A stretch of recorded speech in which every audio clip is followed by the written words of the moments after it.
اپنے ہاتھ سے نکال کر اس کے ہاتھ میں مومنہ عورتوں نبی اپنے مومنہ عورتوں سے وأشهد أن لا إله إلا الله وحده لا شريك له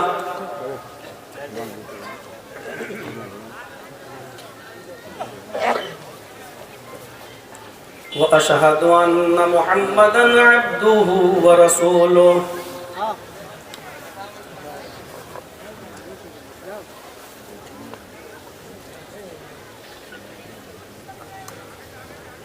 أما بعد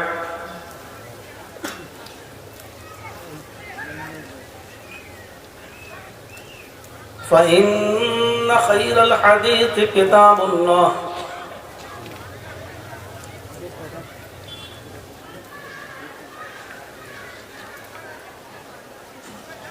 وخير الهدي هدي محمد صلى الله عليه وسلم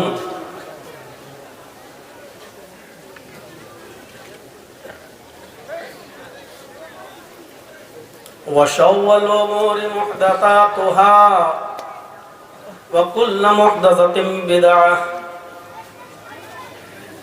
وكل بدعة ضلالة وكل ضلالة في النار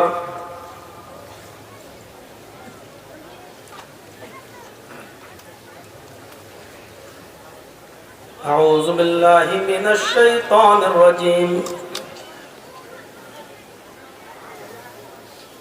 بسم الله الرحمن الرحيم قل للمؤمنات يغضضن من أبصارهن ويحفظن فروجهن ولا يبدين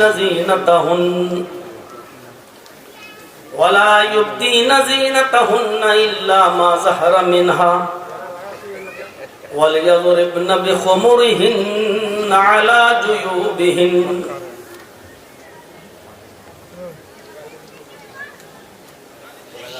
رب اشرح لي صدري ويسر لي أمري واحلل عقدة من لساني يفقهوا قولي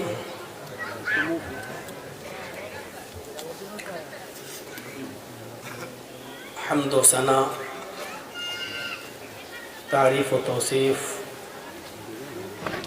کبریائی و بڑائی تسبیح و تحلیل تکبیر و تقدیس سب اللہ رب العالمین کے لیے لائق و سزاوار ہے جو وحدہ لا شریک ہے، جو ہمارا معبود ہے، جو ہمارا مسجود ہے، اس کے علاوہ عبادت کسی اور کے لیے جائز نہیں ہے، سجدہ بھی اس کے علاوہ کسی اور کے لیے جائز نہیں ہے، اور اسی اللہ سے ہم یہ دعا کرتے ہیں کہ الہ العالمین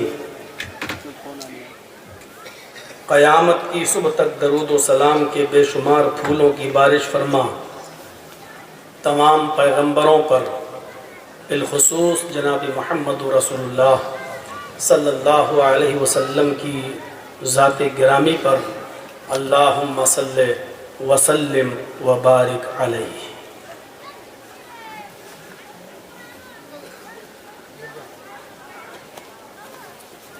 اس دنیا میں اللہ رب العالمین نے ہمیں اور آپ کو پیدا کیا، ہماری تخلیق کی، اور تخلیق کا مقصد بتایا عبادت۔ وما خلقت الجن والانس الا لیعبدون، ہم نے تمہیں صرف اس لیے جناتوں کو اور انسانوں کو اس دنیا میں پیدا کیا ہے تاکہ وہ میری عبادت کریں۔ جو لوگ اس دنیا میں عبادت کے لیے پیدا ہوئے تھے، آج اس دنیا میں ہم دیکھ رہے ہیں کہ عبادت کے بجائے بد امنی بہت زیادہ پھیلی ہوئی ہے۔ نہ صرف ہمارا یہ ملک ہندوستان بلکہ پوری دنیا کے اندر آپ کو امن، چین، سکون اور شانتی نہیں دکھائی دے گی۔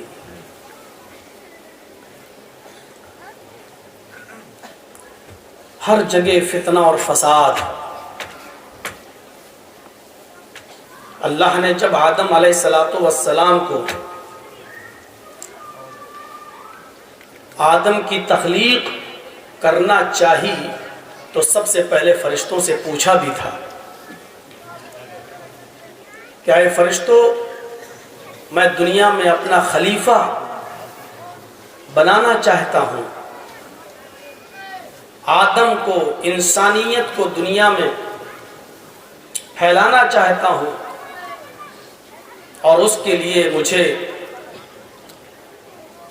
آدم کی تخلیق کرنی ہے، تمہاری کیا رائے ہے، تمہارا کیا مشورہ ہے؟ تو فرشتوں نے کہا تھا کہ اے اللہ، تو ایسی مخلوق کو دنیا میں کیوں پیدا کرنا چاہتا ہے جو دنیا میں خون بہائیں گے، فساد کریں گے، ایک دوسرے کا قتل کریں گے، لڑیں گے اور جھگڑیں گے؟ لیکن فرشتوں کے اس مشورے کے بعد اللہ نے یہ کہا کہ انی اعلم ما لا تعلمون، جو میں جانتا ہوں وہ تم نہیں جانتے۔ وہ پھر ایک الگ مسئلہ ہے، اگر میں تھوڑا سا بہک گیا اور اس طرف چلا گیا تو پورا ٹائم اسی میں چلا جائے گا کہ اللہ تعالیٰ کو مشورے کی کیا ضرورت ہے، اللہ مشورہ کیوں لیتا ہے۔ میں اس طرف نہیں جانا چاہتا ہوں کیونکہ یہ لیبل سے اور اسٹیٹس سے اوپر کی بات ہو جائے گی، شاید جو آپ کے سمجھ میں نہ آ سکے۔ بہرحال مختصراً یہ کہ اللہ نے کہا کہ جو میں جانتا ہوں وہ تم نہیں جانتے، اور پھر اللہ نے فرشتوں کے مشورے کے باوجود بھی حضرت آدم علیہ السلام کی تخلیق کی، ان کو جنت میں بھیجا، پھر ان کی پسلی سے حوا کو پیدا کیا، اور دونوں کو جنت کے اندر داخل کیا اور کہا کلو وشربو، کھاؤ پیو، ولا تقربوا هذه الشجرہ، لیکن اس درخت کے قریب مت جانا، اس برکش کے، اس پیڑ کے پاس مت جانا۔ میرا بتانے کا مقصد یہ ہے کہ فرشتوں نے بھی جو بات کہی تھی اس میں بھی جھوٹ نہیں تھا۔ دنیا میں فساد کریں گے، خون بہائیں گے، وہ ہو رہا ہے، اور یہ بات اللہ کے علم میں پہلے سے تھی کہ دنیا میں خون خرابہ ہوگا، فساد ہوگا، قتل و قتال ہوگا، بد امنی ہوگی، لیکن اس کے باوجود اللہ رب العالمین نے جو چاہا وہی کیا۔ دنیا میں بد امنی کیوں ہے؟ اس کا اگر آپ صحیح آنسر تلاش کرنا چاہیں، صحیح جواب تلاش کرنا چاہیں، تو اس کا فیکٹ اور صحیح جواب کوئی نہیں دے پائے گا۔ 3 کیٹاگریز ہیں، ایک فلسفیوں کی، ایک دہریوں کی جن کو کمیونسٹ کہا جاتا ہے، اور ایک سرکاری جس کو گورنمنٹ کہا جاتا ہے۔ آپ کسی گورنمنٹ سے، سرکار سے اگر آپ سوال کریں کہ دنیا میں بد امنی کیوں ہے، چلو دنیا چھوڑو، ہمارے بھارت میں بد امنی کیوں ہے، اشانتی کیوں ہے، ایک دوسرے کے خلاف آپس میں لڑنے اور مرنے کا جذبہ کیوں ہے، تو آپ کو سرکار یہ جواب دے گی کہ لوگوں کی تعداد بڑھتی جا رہی ہے، جن سنکھیا پر کنٹرول نہیں ہے، لہذا بھارت کی جن سنکھیا کو نینترن کیا جائے، کنٹرول میں لایا جائے۔ یہ سرکار کا جواب ہے، اور وہ یہ قانون لانے کی بات چل بھی رہی ہے، ہم دو ہمارے دو، لیکن یہ جواب صحیح نہیں ہے۔ کمیونسٹوں سے آپ سوال کریں، معاف کیجئے گا، وہ کمیونسٹ کا مطلب وہ نہیں جو آپ کے یہاں ہے، CPIM جس کو آپ لوگ بولتے ہیں۔ کمیونسٹ ایک جو محاورہ ہے وہ بولا جاتا ہے ان لوگوں کے لیے جو ادھرمی ہیں، جو اللہ پر یقین نہیں رکھتے، جو یہ کہتے ہیں کہ دنیا آٹومیٹک چل رہی ہے اور آٹومیٹک چلتی رہے گی، لوگ آتے رہیں گے، پیدا ہوتے رہیں گے، اور اس دنیا کا چلانے والا کوئی نہیں ہے، یہ دنیا ایسی آٹومیٹک چل رہی ہے، اللہ واللہ نام کی دنیا میں کوئی چیز نہیں ہے۔ کمیونسٹوں سے اگر آپ سوال کریں کہ دنیا میں بد امنی کیوں ہے، یعنی جو کسی مذہب کو نہیں مانتے ہیں، جو کسی دھرم کو نہیں مانتے ہیں، جو اپنی عقل کو ہی سب کچھ سمجھتے ہیں، جو عقل پسند لوگ ہیں، ان سے اگر آپ سوال کریں کہ بھارت میں بد امنی کیوں ہے، تو وہ اس کا جواب دیں گے کہ دنیا میں جو مال، جو دولت، جو سونا، جو چاندی اس دنیا کے اندر آیا ہے، پیدا ہوا ہے، یا جس نے بھی اس دولت کی فراوانی کی ہے، اس کی صحیح تقسیم نہیں ہوئی ہے، اور سارے فتنے اور بد امنی کی جڑ ہے دولت۔ کسی کو کم مل گئی، کسی کو زیادہ ملی، اور وہ یہ کہتے ہیں کہ اگر اللہ ہوتا تو بے انصافی نہیں ہوتی کسی کے ساتھ، سب کو برابر پیسہ دیتا، سب کو برابر کا مکان دیتا، سب کو برابر کی دولت دیتا، سب کے پاس سب کچھ برابر برابر ہوتا۔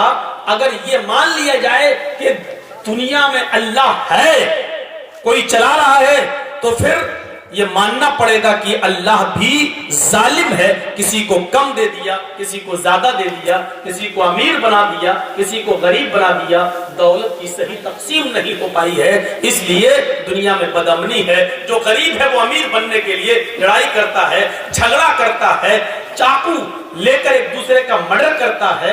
دنیا میں بد امنی کی اصل وجہ ہے کہ وہ دولت برابر برابر نہیں ملی ہے، تقسیم اس کی برابر نہیں ہوئی۔ میں سمجھتا ہوں یہ جواب بھی ٹھیک نہیں ہے، یہ جواب بھی صحیح نہیں ہے۔ اس کیٹاگری کو آپ یاد رکھیے۔ کوئی کہتا ہے بد امنی کی اصل وجہ ہے جن سنکھیا، بڑھتی ہوئی تعداد، یہ سرکار کا موقف ہے۔ کمیونسٹ کہتے ہیں دولت کی صحیح تقسیم نہیں ہوئی ہے، کوئی امیر کوئی غریب، اس لیے بد امنی ہے۔ لیکن یہی سوال کسی فلسفی سے کریں،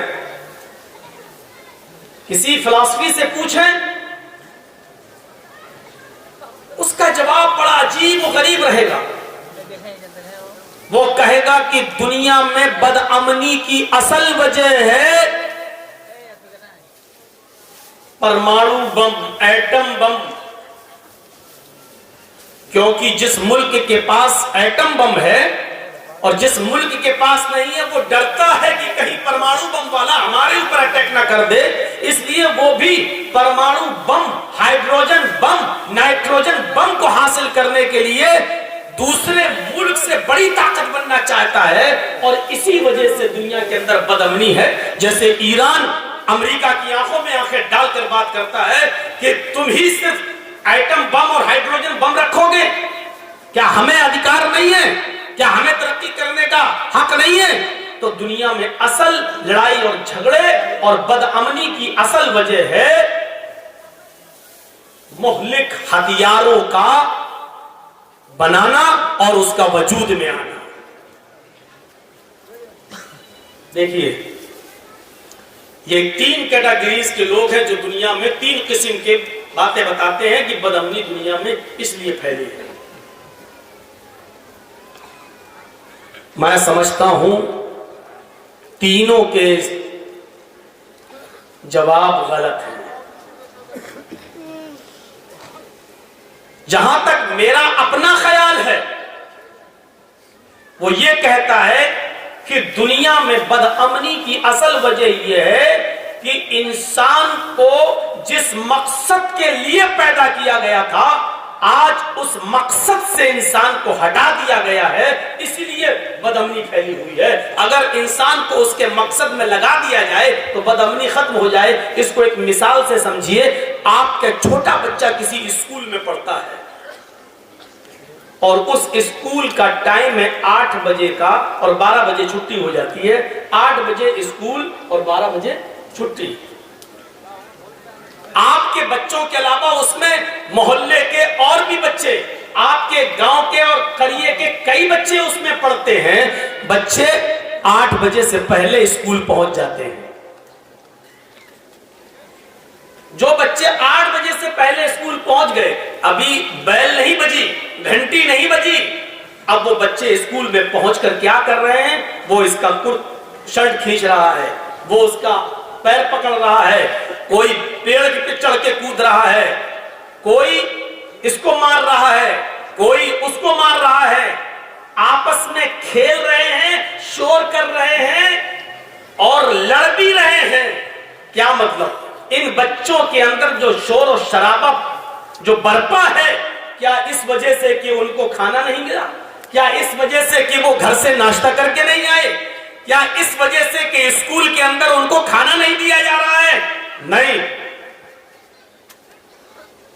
تھوڑی دیر کے بعد آپ دیکھتے ہیں جیسے ہی 8 بجتا ہے، گھنٹی بجتی ہے، بچے اپنے کلاس روم میں چلے جاتے ہیں، میڈم یا ٹیچر آتا ہے اور ان کو پڑھانا شروع کر دیتا ہے۔ وہی بچے جو ابھی تھوڑی دیر پہلے شور کر رہے تھے، ایک دوسرے کی شرٹ اور پینٹ پکڑ کے اور ٹائی پکڑ کے کھینچ رہے تھے، ایک دوسرے کے اوپر جھڑپ رہے تھے، جمپنگ کر رہے تھے اور شور کر رہے تھے، 8 بجتے ہی، گھنٹی لگتے ہی وہ خاموش ہو جاتے ہیں اور ٹیچر ان کو پڑھانا شروع کر دیتا ہے۔ اب وہ بچے شور شرابہ کیوں بند کر دیتے ہیں؟ کیونکہ ٹیچر نے ان کو ان کے مقصد میں لگا دیا ہے اور ان کا مقصد تھا حصول علم، تعلیم حاصل کرنا۔ اب ان کو ان کے مقصد میں لگا دیا گیا۔ جب ان کو ان کے مقصد کے اندر لگا دیا گیا تو ان بچوں کا شور شرابہ کرنا اب آٹومیٹک ختم ہو جاتا ہے۔ بچے جب تک اپنے مقصد سے الگ تھے شور کر رہے تھے، مقصد سے جوڑ دیے گئے تو شور شرابہ ختم ہو جاتا ہے۔ میرے بھائیوں، اللہ رب العالمین نے ہمیں جس مقصد کے تحت پیدا کیا، اگر اس دنیا کا ہر انسان اپنے اس مقصد سے جڑ جائے تو دنیا کے اندر بدامنی ختم ہو جائے۔ دنیا کے اندر آج اشانتی کا جو ماحول ہے وہ ختم ہو جائے، اور وہ اصل مقصد کیا ہے؟ عبادت۔ اور عبادت صرف یہی نہیں ہے کہ ہم چلے گئے اور فجر میں 2 رکعت نماز پڑھ کے نکل آئے اور ظہر میں 4 پڑھ لی اور عصر میں 4 پڑھ لی اور مغرب میں 3 پڑھ لی اور عشاء میں 4 پڑھ کے ہم سو گئے۔ صرف یہی عبادت؟ عبادت صرف یہی نہیں ہے۔ عبادت کا مفہوم بہت وسیع ہے۔ بندگی اللہ کے ہر حکم کو ماننا عبادت ہے۔ رسول اللہ کے ہر ایک حکم کو ماننا عبادت ہے۔ ہم عبادت میں لگ جائیں اور لوگوں کو اللہ کی عبادت سے جوڑ دیا جائے، بدامنی ختم ہو جائے گی۔ امن ہم تلاش کر رہے ہیں، کہاں تلاش کر رہے ہیں؟ امن ہے عبادت میں۔ ہم ڈھونڈ رہے ہیں کہ ہمارے بچوں کا فیوچر کب اچھا ہوگا، جب ہم ان کو اچھا پڑھا لیں گے، لکھا لیں گے۔ نہیں، اچھا پڑھانے اور لکھانے کے بعد بھی بہت سے پڑھے لکھے لوگوں نے اپنے ماں باپ کو گھر سے باہر نکالا ہے۔ امریکہ اور لندن سے ماں باپ نے محنت کر کے اپنے بچوں کو ڈاکٹر بنایا، لیکن جب اپنے بچوں کے لیے بیوی تلاش کر کے لائے اپنی بہو، تو بہو کے بہکاوے میں آ کر اسی لڑکے نے، اسی ڈاکٹر نے اپنی بیوی کی بات مان کر اپنی ماں اور اپنے باپ کو اولڈ ہاؤس میں گھر سے باہر نکال کر کہیں اور بھیجا۔ میری نظروں میں ایسے ڈاکٹر بھی اسی ہندوستان کے اندر موجود ہیں۔ امن نہیں ہے، بہت زیادہ پڑھائی اور لکھائی کرانے کے بعد بھی امن اور شانتی ملے گی۔ امن اور شانتی اللہ کی عبادت میں ملے گی، اور عبادت بہت وسیع ہے۔ امن ڈھونڈ ہم کہاں رہے ہیں اور ہے کہاں؟ شاید آپ کو معلوم ہوگا، اور نہ ہو تو اس مثال سے سمجھنے کی کوشش کیجئے کہ ایک آدمی بیچارہ بوڑھا ہے، بہت ہی زیادہ کمزور ہو چکا ہے، نحیف، وہ سورج کی روشنی میں ٹہلتے ہوئے چوراہے پر آ گیا، اور چوراہے پر زمین پر بیٹھ کر ہاتھ سے زمین کو کریدنے لگا، اپنا ہاتھ زمین پر ایسے پھیلانے لگا۔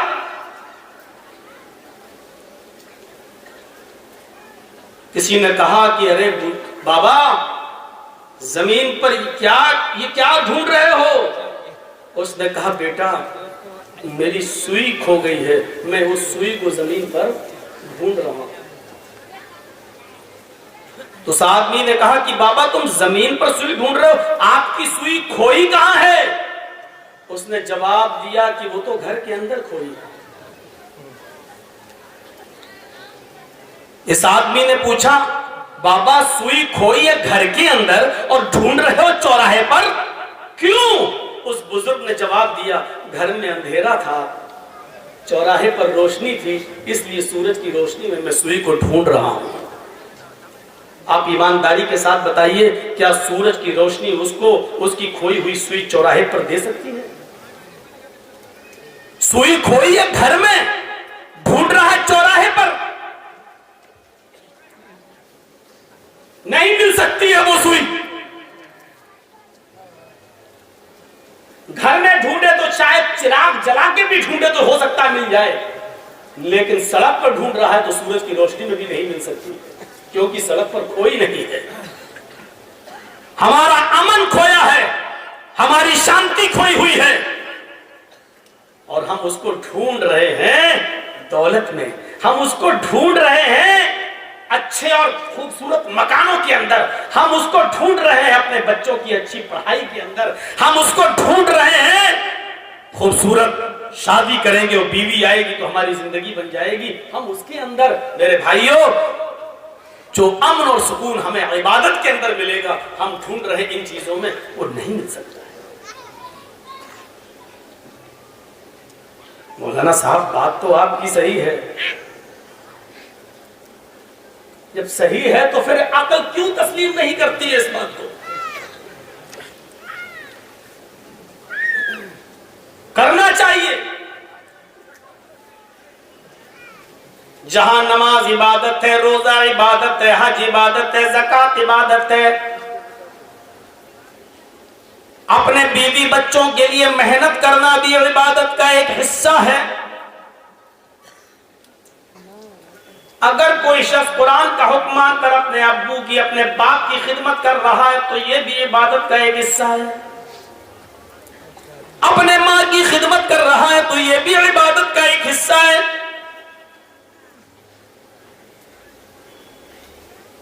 بچے کی پیدائش کے بعد اس بچے کو گروی سے بچانے کے لیے کہ اس بچے کی دعائیں بڑا ہو کر باپ کے حق میں قبول ہوں، اگر وہ یہ چاہتا ہے تو اس بچے کا 7ویں دن عقیقہ کرنا بھی عبادت ہے۔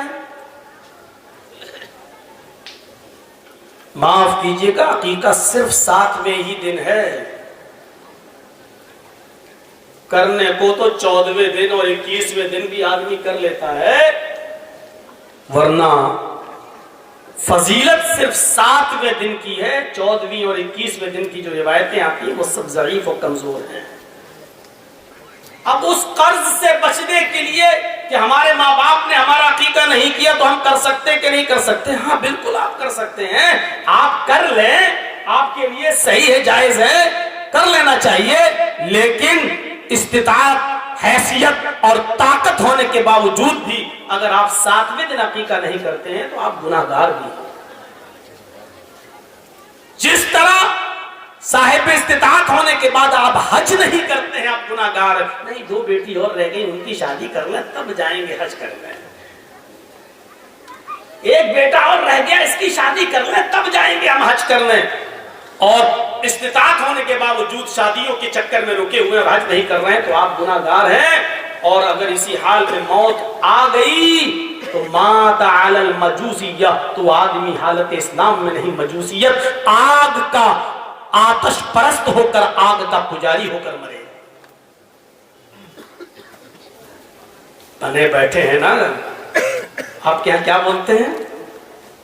سب گاؤں کا سردار ہے، گاؤں کا سرپنچ ہے، ہاں سردار جی حج کرائے؟ ابھی نہیں، پیسہ بہت ہے ماشاءاللہ، حج کرتے ہیں؟ ابھی نہیں، کیوں؟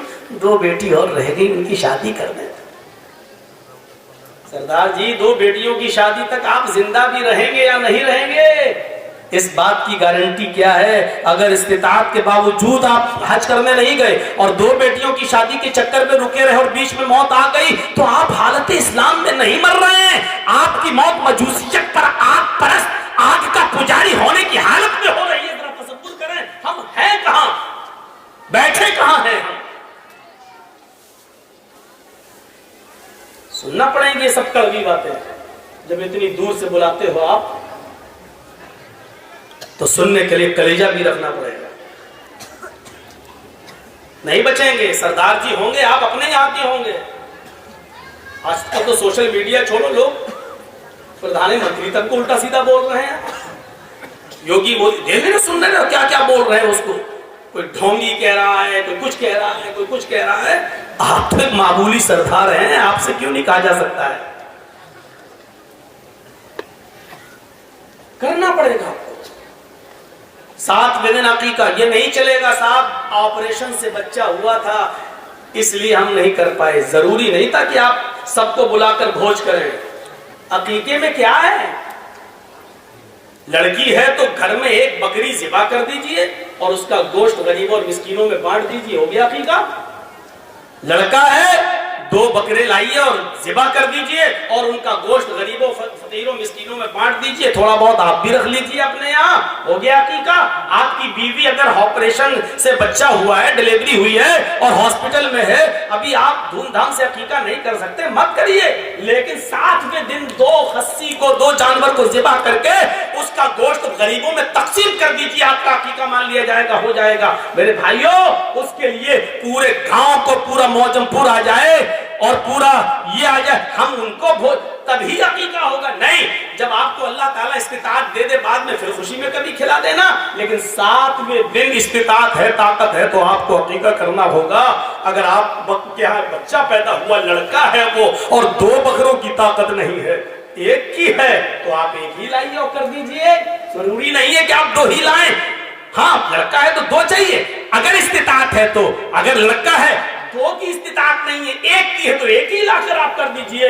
نیت یہ ہو کہ اللہ اگر تم نے مجھے دیا ہوتا تو میں 2 کرتا، لیکن میرے پاس 2 کی نہیں 1 کی ہے تو 1 ہی لا کر ذبح کر دیجئے میرے بھائیوں، اور اس کا گوشت تقسیم کر دیجئے۔ بات آئے گی جب وہ بھی آ جائے گی، میرے ناتی بھی آ جائیں گے، میرے پوتے بھی آ جائیں گے، تب ہم عقیقہ کریں گے۔ اور اس سلسلے میں روکتے ہوئے اتنے دن تک عقیقے کو ٹال دینا میرے بھائیوں، یہ جرم نہیں بلکہ جرم عظیم ہے۔ یاد رکھنا، یاد رکھنا میرے بھائیوں، استطاعت ہونے کے باوجود بھی اگر آپ نے 7ویں دن عقیقہ نہیں کیا تو آپ مجھے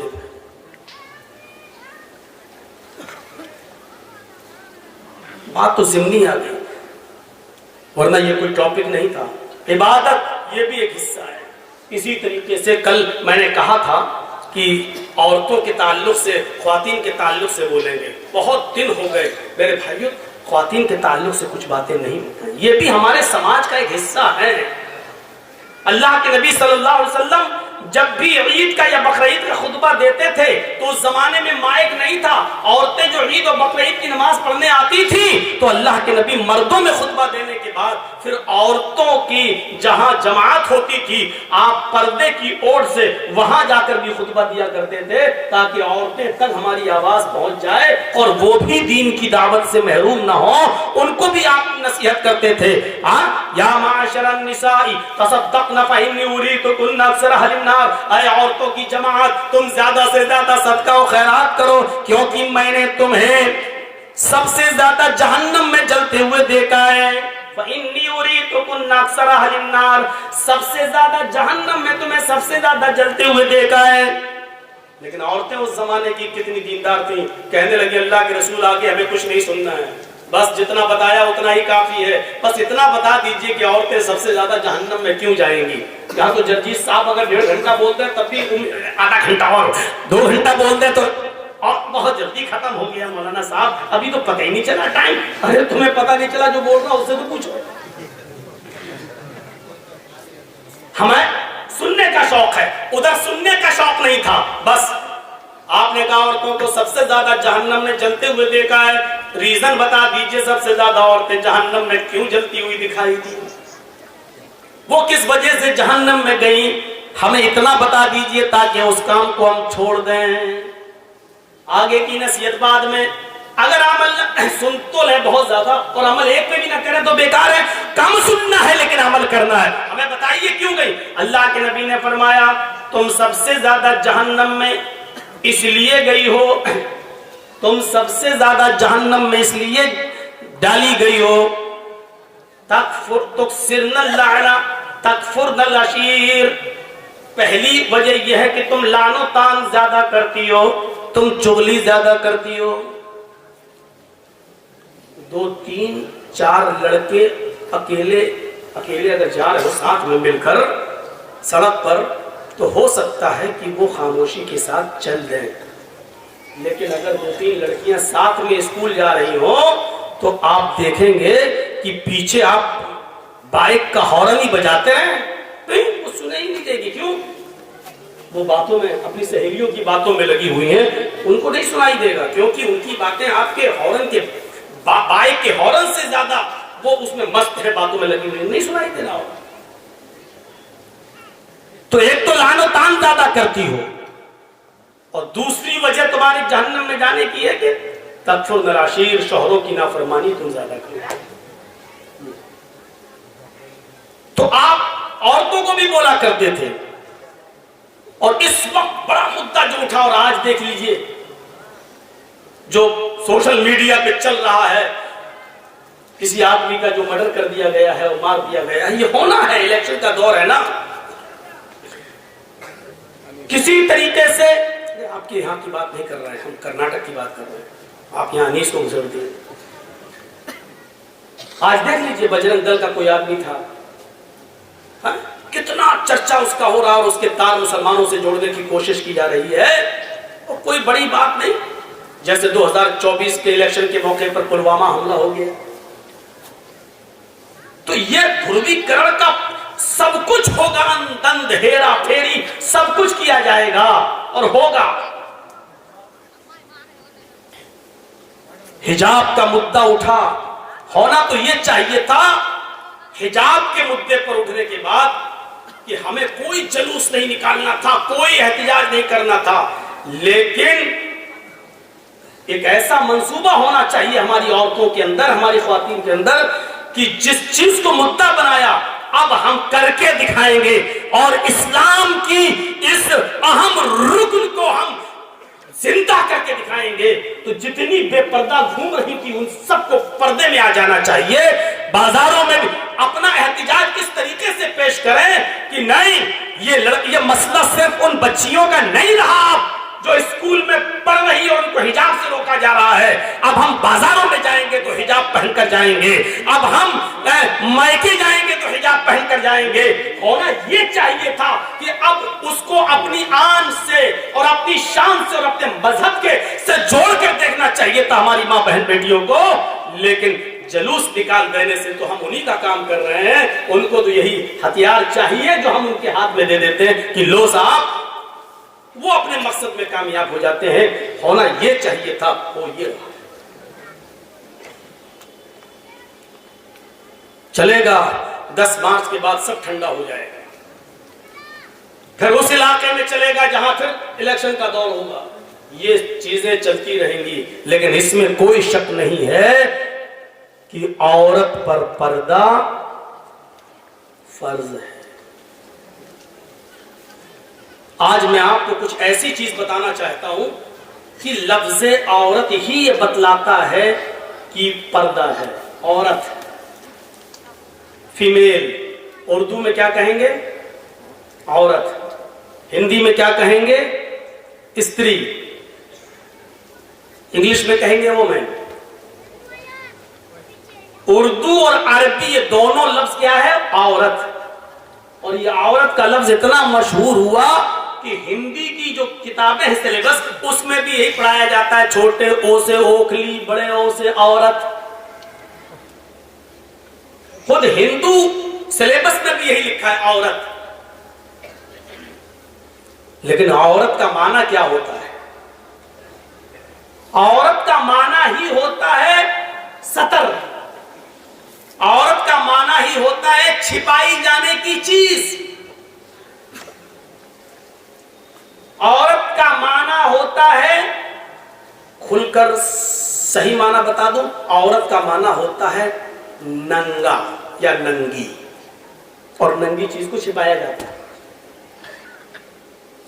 جو چیز برہنہ ہو اس کو چھپائی جاتی ہے. تو عورت کے معنی کیا ہوتے ہیں؟ ننگا یا ننگی. اس کو چھپایا جائے. قرآن کریم کی آیت سے سمجھانے کی کوشش کرتا ہوں.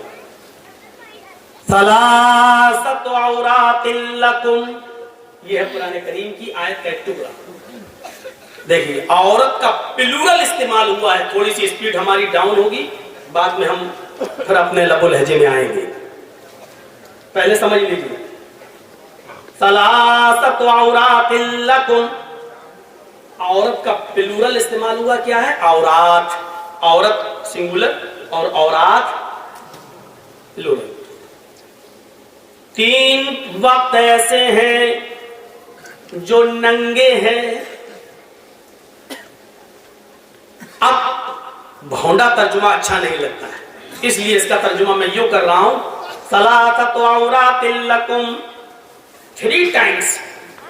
3 اوقات، 3 وقت ایسے ہیں جو پردے کے وقت ہیں. ان پردے کے وقتوں میں، ان ننگے وقتوں میں تم کسی کے گھر نہ جایا کرو. اللہ تعالیٰ نے، قرآن کہہ رہا ہے، اللہ تعالیٰ نے جو آداب سکھلائے ہیں کہ کسی کے گھر جاؤ تو پہلے دروازہ کھٹکھٹاؤ، جب وہ دروازہ کھولے تو سلام کہہ کے اندر جاؤ. وہیں پر اللہ تعالیٰ نے یہ بھی بتایا کہ 3 وقت ایسے ہیں جو پردے کے وقت ہیں، ان وقتوں میں تم کسی کے گھر نہ جایا کرو. اور وہ 3 وقت پردے کے وقت جو ہیں، جو ننگے وقت اوقات کہلاتے ہیں، برہنہ ننگے اوقات، وہ کیا ہیں؟ نماز فجر سے پہلے. پہلا وقت فجر کی نماز سے پہلے تم کسی کے گھر مت جاؤ. شوہر بیوی ہیں، لیٹے ہیں، آرام کر رہے ہیں، سو رہے ہیں، آپ کسی کے گھر اس وقت نہیں جائیے. منع کیا ہے فجر کی نماز سے پہلے کسی کے گھر جانے سے. نماز عشاء کے بعد کسی کے گھر مت جاؤ. 2 وقت ہو گئے. نماز فجر سے پہلے کسی کے گھر مت جاؤ اور عشاء کی نماز کے بعد کسی کے گھر مت جاؤ، کیونکہ عشاء کی نماز کے بعد وقت جو ہوتا ہے وہ سونے کا وقت ہوتا ہے. ہمارے ہاں عشاء کی نماز کا وقت گل چھرے اڑانے کا وقت ہوتا ہے، کرکٹ کھیلنے کا وقت ہوتا ہے، پوری رات کیرم بورڈ کھیلنے کا وقت ہوتا ہے. اور خاص آپ کے ہاں نہ ہو لیکن بڑے بڑے شہروں میں چلے جاؤ، جیسے ہم لکھنؤ کے ہیں، بمبئی وغیرہ میں چلے جاؤ، دلی، تو وہاں تو بڑا عجیب معاملہ ہے. اور رات دن شروع ہی ہوتا ہے عشاء کے بعد سے. وہاں 2 وقت ہو گئے. نماز فجر سے پہلے کسی کے گھر مت جاؤ، عشاء کی نماز کے بعد کسی کے گھر مت جاؤ. اور تیسرا پردے کا وقت کیا ہے؟ دوپہر میں، ظہر کی نماز کے بعد جب آدمی قیلولہ کرتا ہے. یہ قیلولہ سنت ہے. اللہ کے رسول اور آپ کے صحابہ کبھی قیلولہ چھوڑتے نہیں تھے. قیلولہ کا مطلب سمجھتے ہیں نا؟ دوپہر کا کھانا کھانے کے بعد تھوڑی دیر کے لیے داہنی کروٹ سے سونا، لیٹ جانا، آرام کرنا. یہ صحت کے لیے بھی ضروری ہے، تندرستی کے لیے بھی ضروری ہے. ہماری بھاگ دوڑ والی زندگی نے آج ہم کو اس سے محروم کر دیا ہے، ورنہ یہ سنت ہے قیلولہ. تو دوپہر میں قیلولے کے وقت تم کسی کے گھر مت جاؤ.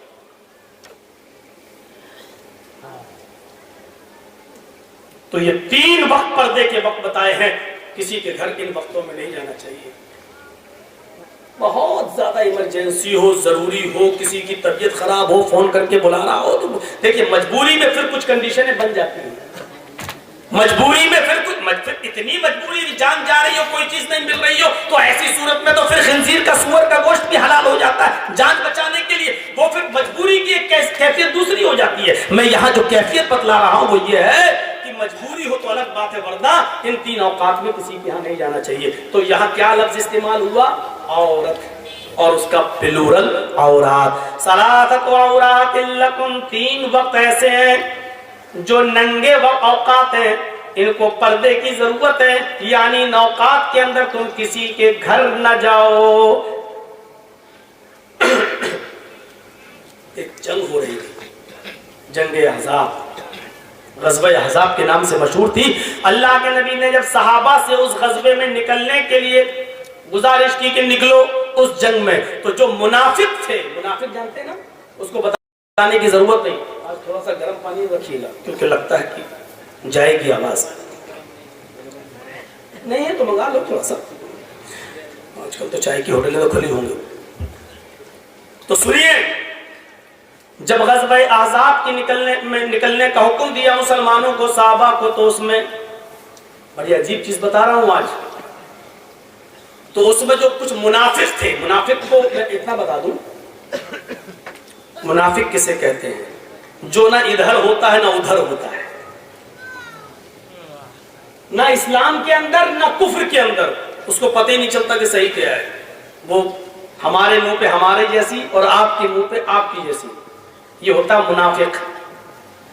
منافق کو سمجھانے کے لیے صحیح مثال دوں، ایک تو ہوتی ہے نیند، گہری نیند، ہم سو رہے ہیں، گہری نیند سونے والا آدمی دنیا کی لذتوں سے محروم ہے، لیکن نیند کی لذت اس کو مل رہی ہے، سکون اس کو مل رہا ہے۔ اور ایک ہوتا ہے جاگنا، جاگنے والا دنیا کی لذتوں سے فائدہ اٹھا رہا ہے، یہ بھی کھا رہا، وہ بھی کھا رہا، یہ بھی کھیل رہا، وہ بھی، دنیا کی لذتوں سے فائدہ اٹھا رہا ہے، لیکن نیند کا مزہ نہیں لے پا رہا ہے، نیند کا سکون حاصل نہیں کر پا رہا ہے۔ یہ 2 چیزیں سمجھ لی آپ نے۔ گہری نیند میں جو آدمی سو رہا ہے وہ دنیاوی چیزوں کے مزے نہیں لے رہا، لیکن نیند کا سکون اس کو مل رہا ہے۔ جاگنے والا آدمی دنیاوی چیزوں سے لطف اندوز ہو رہا ہے، انجوائے لے رہا ہے، لیکن نیند کے مزے نہیں لے پا رہا ہے۔ بیچ میں ایک نیند کیسی ہوتی ہے؟ بیٹھے بیٹھے مولانا جرجیز تقریر کر رہے ہیں، ہم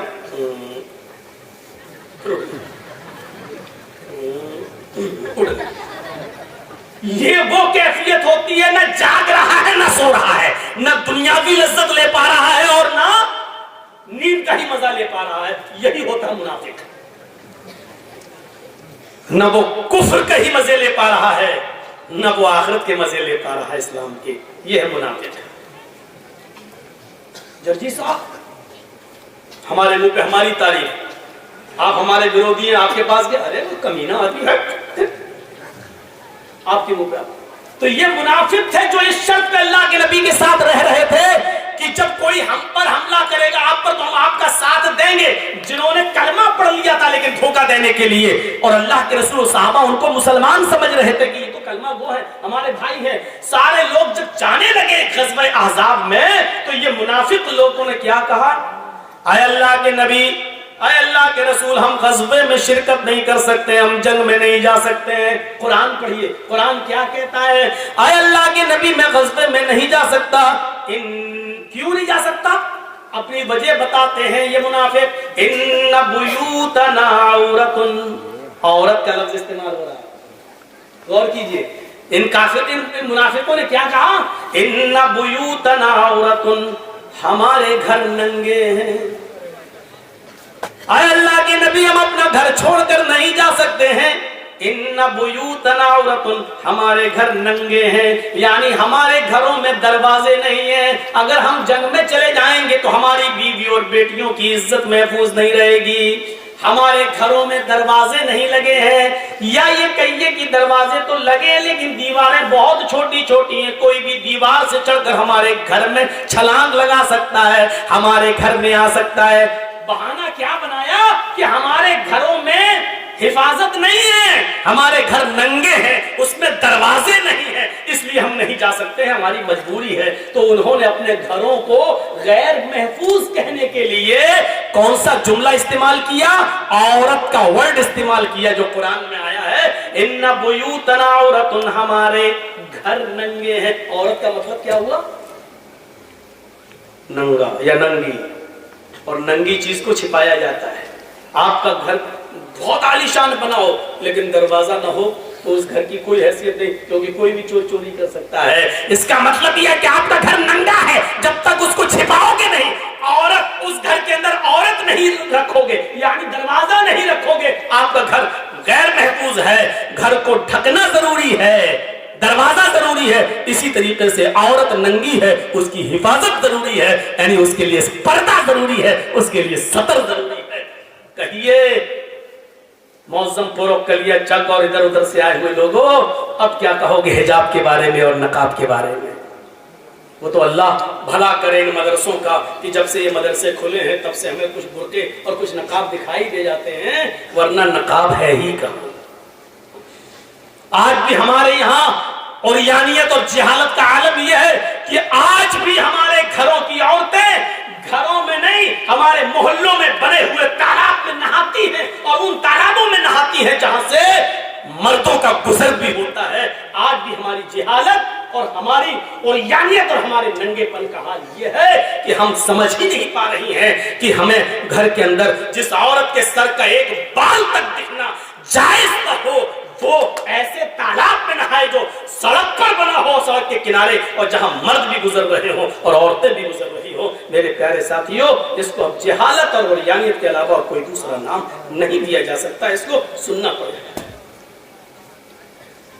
پرمپرا کہہ لو، رواج کہہ لو، لیکن پرمپرا اور رواج جب غلط ہو تو اس کو بدلنا چاہیے، اس کو چینج کرنا چاہیے۔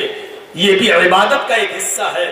آج بدامنی کیوں ہے؟ عورت جتنا پردے میں رہے گی امن رہے گا، عورت جتنا بے پردہ رہے گی امن بھنگ ہوگا، شانتی بھنگ ہوگی۔ اور آج دیکھ لیجئے شانتی بھنگ ہونے کی وجہ کیا ہے؟ عورت کا ننگا پن، عورت کے کپڑے، عورت کا بےہودہ لباس، عورت کی اوریانیت، اور آج کی جوان لڑکیوں کا پہناوا اور ان کی ڈریس۔ میں جانتا ہوں کہ ہماری اس تقریر کو بھی توڑ مروڑ کے پیش کیا جاتا ہے، صاحب عورت کی آزادی چھینی جا رہی ہے۔ وہ مثال میں نے کبھی دی تھی نا، شاید آپ کو یاد ہوگا، بھیڑیے نے بکریوں کو مشورہ دیا تھا کہ تم اپنے مالک کے کھونٹے میں بندھی رہتی ہو، ذرا جنگل میں ٹہل کر دیکھو، کھلی ہوا ہے، فضا ہے، ہر طریقے کا چارہ، سبزی اور ہریالی تمہیں ملے گی۔ بکریوں نے سمجھا کہ ہاں یہ بھیڑیا تو ہمارا ہمدرد ہے، بڑی اچھی بات بتلا رہا ہے۔